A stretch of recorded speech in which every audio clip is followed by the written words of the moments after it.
Well, hey folks, how are you doing today? We're going to do something just slightly different today. I'm not going to do any baking or cooking, but I'm going to share some recipes with you. So you'll be able to, I'll put them up and you'll be able to pause the frame if you want to copy them down. And we'll start off here with a little kitchen tip. Most of you probably already know this, but baking soda, no, see, I got it wrong. Made you pucker, didn't I, for a second? Baking powder. When you buy a new can of baking powder or container, a good trick to do when you open it, instead of pulling off the paper seal, take a good sharp knife and cut it like this. See that? There's a right across. Whoops, I'm dumping baking powder on the floor.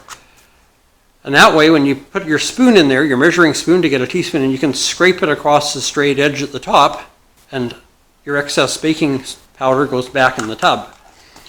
I used to do it the hard way, where I'd take my spoon out and use a knife to scrape it off back into the container, and I usually end up losing some baking powder on the counter.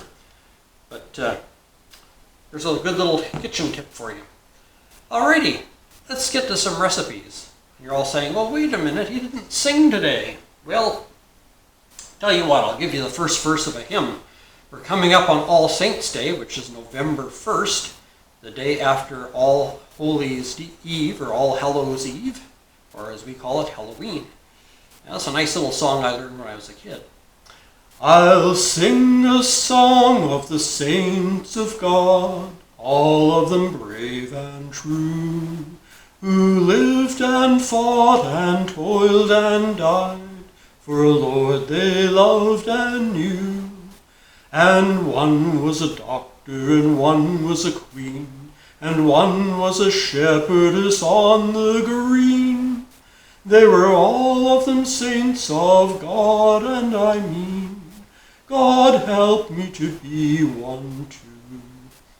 So there you have a little song for you. Now let's get to the recipe, shall we?